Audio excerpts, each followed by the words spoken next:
सभी का views highlights में। शुरुआत करेंगे फटाफट खबरों का सिलसिला। मैं हूं गरिमा रितेश। अलवर से लक्ष्मणगढ़ जा रही रोडवेज के अलवर आगार के एक बस के चालक और परिचालक के साथ एक निजी बस परिचालक ने मारपीट कर दी, साथ ही बस के शीशे भी तोड़ दिए।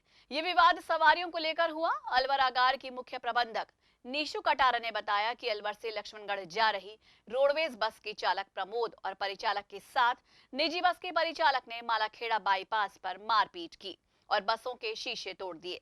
मामले में मालाखेड़ा थाने में रिपोर्ट दर्ज कराई गई है। शाम लगभग 6 बजे हमारी अलवर से लक्ष्मणगढ़ जा रही बस के साथ में मालाखेड़ा में अवैध वाहनों के परिचालक द्वारा झगड़ा किया गया। झगड़े के दौरान अवैध वाहन परिचालक ने हमारे बस का शीशा तोड़ दिया और तोड़ करके वो फरार हो गया।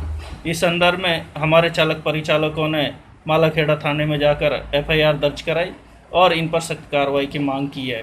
एटक यूनियन भी इस संदर्भ में जिला प्रशासन से मांग करता है कि अवैध वाहनों के खिलाफ एक सख्त अभियान चलाया जाए और इन पर सख्त कार्रवाई की जाए तथा इन पर चलने वाले गुंडा प्रवृत्ति के चालक परिचालकों को पर भी अंकुश लगाया जाए, जिससे कि निगम कर्मचारी जनता की सेवा निडर होकर के कर सके। अलवर वाहन दुर्घटनाओं में कमी लाने के उद्देश्य से मुख्यमंत्री द्वारा सड़क सुरक्षा पुरस्कार योजना की शुरुआत की गई है। इस योजना में राज्य के सभी जिलों में वाहन दुर्घटना में होने वाली मौतों का आंकड़ा देखा जाएगा और जिस जिले में सबसे कम वाहन दुर्घटना होंगी उसे प्रथम पुरस्कार की राशि 25 लाख रुपए दी जाएगी। द्वितीय स्थान पर रहने वाले जिले को 10 लाख की राशि दी जाएगी। यातायात शाखा के प्रभारी सुरेश कुमार ने बताया कि इस योजना के लागू होने के बाद सभी जिलों की पुलिस वाहन दुर्घटनाओं में कमी लाने का प्रयास करेगी ताकि वो पुरस्कृत हो सके। सरकार द्वारा मुख्यमंत्री सड़क सुरक्षा योजना राजस्थान में लागू की गई है, जिसमें जो सर्वश्रेष्ठ जो अच्छे जो जिले काम करेंगे उनमें फर्स्ट जो जिला जो भी रहेगा उसको 25 लाख रुपए सरकार की तरफ से दिया जाएगा। जो सेकंड जो जिला रहेगा उसको 15 लाख रुपए और जो थर्ड रहेगा उसको 10 लाख रुपए देने की घोषणा की गई है, जिससे राजस्थान में प्रत्येक ज़िले जो एक्सीडेंट में जो मृत्यु हो रही है उसमें कमी लाने का सभी लोग प्रयास करेंगे। दुर्घटना में कमी आएगी। राजस्थान राज्य पंचायत कर्मचारी संघ की ओर से आज उपखंड अधिकारियों के माध्यम से मुख्यमंत्री और मुख्य सचिव को 3 सूत्रीय मांग पत्र को लेकर ज्ञापन दिए गए। संघ के प्रदेश अध्यक्ष मूलचंद गुर्जर ने कहा कि इस ज्ञापन में मार्च माह के दौरान जो वेतन डेफर किया गया था उसे तत्काल जारी करने और कर्मचारियों के प्रतिमाह 1 दिन के वेतन की कटौती के आदेश पर नाराजगी जाहिर करते हुए वेतन कटौती के आदेश तुरंत लिए जाने की मांग की गई है। इसके अलावा ज्ञापन में स्कूल खोले जाने के आदेशों को वापस लेते हुए अक्टूबर माह में स्कूल खोले जाने की मांग की गई। पंचायत राज कर्मचारी संघ ने 3 सूत्री मांग पत्र सरकार के सामने उपखंड कार्यालय में उपखंड अधिकारियों के मार्फत मुख्यमंत्री और मुख्य सचिव साहब को भेजे हैं, क्योंकि मार्च माह का जो वेतन डेफर किया गया था उसको जारी करने के लिए, साथ ही जो हर महीने वेतन कटौती के आदेश जारी किए हैं उसके भी आम कर्मचारी खिलाफ है, क्योंकि कोविड-19 में कर्मचारी पहले बहुत सारा अपना मदद कर चुका है उसमें। इसके अलावा जो बालक को अभी अलाउ नहीं किया है विद्यार्थियों को उसमें, तो जो टाइम है वो यथावत रखा जाए, क्योंकि अभी भी गर्मी बहुत अधिक है। तो अक्टूबर माह से जो समय परिवर्तित होना था उसको लेकर 3 बिंदुओं को लेकर आज पूरे राजस्थान में उपखंड कार्यालयों के माध्यम से मुख्यमंत्री और मुख्य सचिव जी को ज्ञापन भेजे। और इसी के साथ ही व्यूज में वक्त हो चला एक बहुत छोटे से ब्रेक का, लेकिन आप कई मत जाइए, देखते रहिए माध्यम।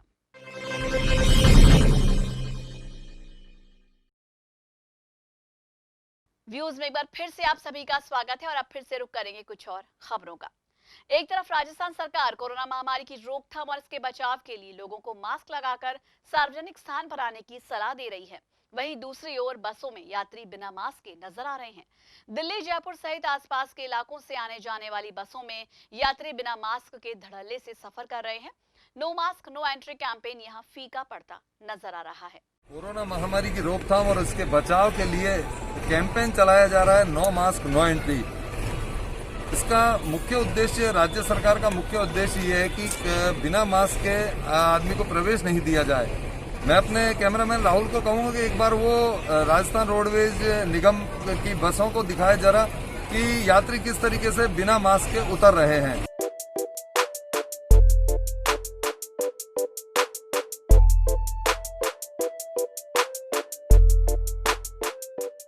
मास्क के किस तरीके से लोग अवेयर हो रहे हैं, ये हमारे कैमरामैन राहुल ने अभी आपको दिखाया। देखिए, राजस्थान सरकार की जो गाइडलाइन है उसमें मुख्य तौर पर यह बता दिया गया है कि बिना मास्क के हम इस कोरोना महामारी की रोकथाम किसी भी सूरत में नहीं कर सकते। नो मास्क नो एंट्री एक बड़ा कैंपेन है, सबको इसमें अपनी भागीदारी निभानी होगी, तब कहीं जाकर हम इस कोरोना महामारी से छुटकारा पा सकते। कोरोना महामारी के इस दौर में राजस्थान सरकार द्वारा सांस्कृतिक कार्यक्रम पर लगाए गए प्रतिबंध के कारण सांस्कृतिक कार्यक्रम कर अपना पेट भरने वाले कलाकार इन दिनों खासे व्यथित हो रहे हैं। काम नहीं होने के कारण कलाकार बेरोजगार हो रहे हैं। ऐसे में कलाकारों को अपना जीवन यापन करना भारी पड़ रहा है।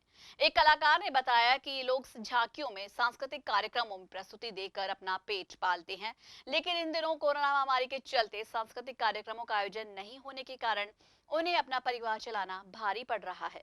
प्रशासन से अनुरोध है कि कलाकारों के हित में भी कुछ सोचे ताकि उनका परिवार चल सके। मैं सभी कलाकारों की तरफ से एक बात राज्य सरकार और प्रशासन को कहना चाहूँगा कि जिस तरह 50 आदमियों के साथ शादी विवाह और सभी आयोजन शुरुआत किए गए हैं, इसी प्रकार मैं अलवर प्रशासन और राज्य सरकार से यह मांग करना चाहता हूं कि हमारे भी धार्मिक आयोजन कोरोना नियमों के तहत ही सोशल डिस्टेंसिंग के साथ आरंभ किए जाएं। हमें भी 150 आदमियों की सम्मिलित होने की उसमें मान्यता दी जाए, जिससे कि हम कलाकारों का भी परिवार चल सके, उनका भी भोजन हो सके। ये नहीं कि कलाकार इतने 6 महीनों से दिमागी स्थिति भी उसकी बिगड़ती जा रही है और 6 महीने से इधर उधर से कर करके वो इंतजाम कर रहा है और परिवार चला रहा है। ऐसा कब तक चलाएगा वो? क्योंकि 6 महीने कोई कम नहीं होते, इतना कोई बजट हमारे पास जुड़ा हुआ नहीं है कि हम उसको निकाल करके खाते रहें।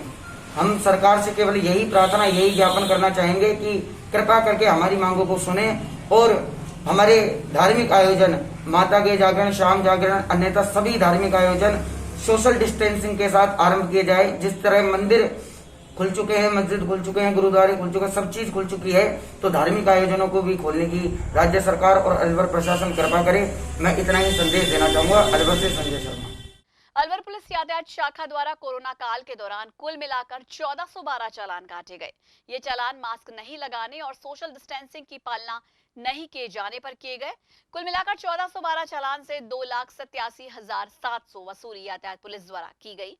यातायात शाखा प्रभारी सुरेश कुमार ने दी जानकारी। वहीं दूसरी ओर कोरोना संक्रमण के चलते अदालतों में लॉकडाउन जारी है। उच्च न्यायालय के अधीनस्थ सभी कोर्ट पूरी तरह से बंद है और केवल जरूरी काम ही कोर्ट में हो रहे हैं। इनके लिए एक सेशन कोर्ट और एक लोअर कोर्ट ही खोलने के आदेश हैं, जहां जमानत प्रार्थना पत्र पर सुनवाई और अन्य जरूरी काम हो रहे हैं। इसके लिए उच्च न्यायालय द्वारा वीडियो कॉन्फ्रेंसिंग के माध्यम से सुनवाई किए जाने के निर्देश जारी किए गए हैं। यहाँ वरिष्ठ एडवोकेट हूँ। कोरोना महामारी के चलते हुए 21 तारीख से हाईकोर्ट के आदेश हैं कि बिल्कुल लॉकडाउन है हमारे पूरे राजस्थान के अधीनस्थ कोर्टों में। कोई केवल जिस तरह से पहले लॉकडाउन में केवल 2 अर्जेंट मैटर के लिए कोर्ट खुल रही थी, जो कि एक सेशन कोर्ट का काम करती है, एक मजिस्ट्रेट लेवल काम करती है, 2 ही कोर्ट खुली हुई हैं। उनके लिए भी हाईकोर्ट के निर्देश हैं कि केवल अर्जेंट मैटर का ही काम किया जाए, वो भी वीसी के वीडियो कॉन्फ्रेंसिंग के द्वारा कार्य किया जाए। केवल ये बेल हैं, सपोजनामे हैं, जो भी बिल्कुल अर्जेंट से अर्जेंट मैटर है, उनकी सुनवाई की जाए और कोई भी पक्षकार और वकील बिना कार्य के नामे। और उसका असर भी यहाँ देखने को मिल रहा है कि क्लाइंट भी बिल्कुल नहीं आ रहे, वकील भी बहुत कम, जिनके कोई अर्जेंट मैटर लग रहे हैं वही आ रहे हैं। क्योंकि कोरोना महामारी के चलते यहाँ पर कोर्ट में भी काफ़ी लोग कोरोना से ग्रसित हो चुके हैं, काफ़ी लोग भी ग्रसित हो चुके हैं। यहाँ भीड़ भाड़ ज़्यादा रहती है। इसको देखते हुए यहाँ पर हाई कोर्ट ने लॉकडाउन किया हुआ है और कार्य बिल्कुल नहीं हो रहा है। और क्योंकि यही उपाय है, इसकी कोई मेडिसिन अभी तक बनी नहीं है कि भाई डिस्टेंस बना कर रखें, मास्क लगा कर रखें, हाथों को सैनिटाइज करें, एक दूसरे के संपर्क में ना आए, भीड़ भाड़ में न रहें, यही एक उपाय। अनलॉकिंग की प्रक्रिया हर जगह जारी है। ऐसे में प्रशासन द्वारा कुछ गाइडलाइंस की पालना के साथ साथ काफी छूट दी गई है, लेकिन हम सभी को सतर्क रहना है। इसलिए माध्यम टीवी आप सभी से गुजारिश कर रहा है कि भीड़ भाड़ वाली जगहों पर जाने से बचें। बहुत जरूरी हो तो ही बाजारों में जाएं, लेकिन मास्क लगाना ना भूलें। साथ ही बार बार अपने हाथों को सैनिटाइज करते रहे, कम से कम 2 गज की दूरी का ध्यान रखें, क्योंकि कोरोना वायरस से बचाव ही उपचार है।